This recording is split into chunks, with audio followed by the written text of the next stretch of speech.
All right, today we are diving into a classic Grimm's fairy tale, and let me tell you, it's a dark one. It's all about an unlikely partnership that's built on a foundation of total lies. So let's get into the story of trust and ultimately, absolute betrayal. You know, the whole story really boils down to this one, single, unsettling question.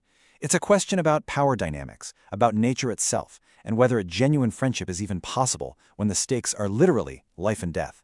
Keep that in the back of your mind as we go through this. So, our story kicks off, as so many tragedies do, with the promise of a brand new friendship. But right from the get-go, from the very first moment, the scales are just dangerously unbalanced. I mean, just look at this setup. On one side, you've got the cat just showering the mouse with all this flattery, talking about its great love and admiration. It's pure, calculated manipulation. And on the other side, you have this sweet, naive mouse who totally buys it and agrees to move in with the cat. You can already see this partnership is pretty much doomed from the start. Okay, so to get ready for the winter, they come up with the plan. They're going to store a pot of lard. It's like their shared retirement fund, their investment in the future. And get this, where do they hide it? In a church, under the altar. A place that's supposed to be sacred, untouchable, safe. It's just a brilliant piece of irony, right? Hiding their corruptible little treasure in this supposedly incorruptible holy place. Well, it doesn't take long at all for the cat's true colors to show. That craving for the lard just gets to be too much. And so begins this series of really elaborate, really cruel lies. And here it is, the first excuse. And what a beautifully crafted lie it is.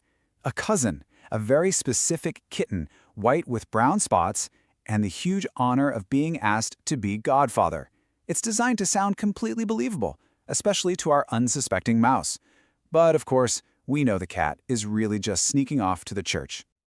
So, when the cat gets back, the mouse asks, "So, what did you name the godchild?" And the cat says, "Haltob." Now this translates to skin off. The mouse thinks, that's a bit of a weird name, but just shrugs it off. For us, though, this is the first chilling clue.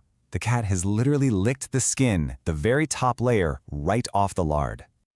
A little while later, you guessed it, that craving hits the cat again.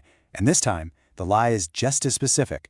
A different child, this one with a white ring around its neck.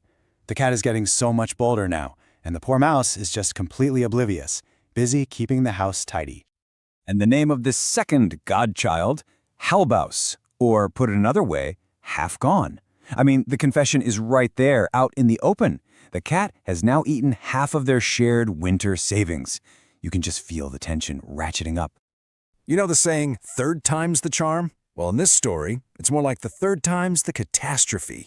The cat comes up with yet another special christening, this time for a kitten that's all black with white paws. He's not even trying to be subtle anymore. He's going back to finish the job. And the name of this final godchild is Ganzaus, which means all gone. It's a full confession. It's this cruel joke he's playing on the mouse, and it's basically foreshadowing the devastating truth that's about to come out. Well, as always happens, the seasons change. Winter arrives, and with it, food becomes scarce. It's finally time to go cash in on their little investment. The mouse, cold and hungry, suddenly remembers their pot of lard with so much excitement. It's this big moment of hope. The mouse happily says they should go to the church together and finally enjoy the fruits of their partnership. The dramatic irony here is just wow. It's so thick you could cut it with a knife. And there it is. They get to the church, they look under the altar, and they find the pot completely, utterly empty. That stark reality just hits the mouse like a physical blow. Okay, so this is the moment. This is what the entire story has been building towards. The moment that veil of deception is finally ripped away and the horrifying truth becomes crystal clear.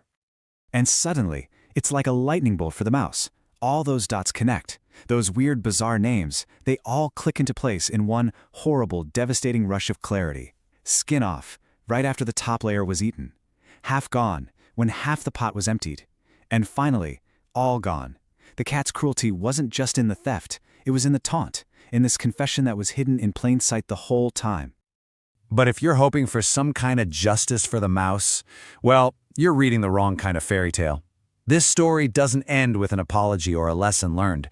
It ends with the cold, hard logic of the world.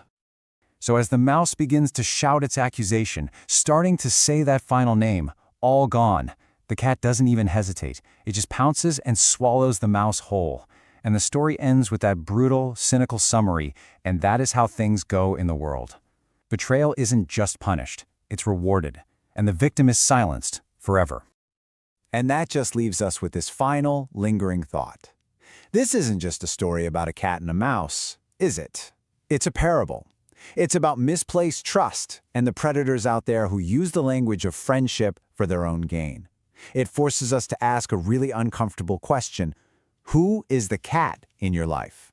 And are you paying attention to the names of their godchildren?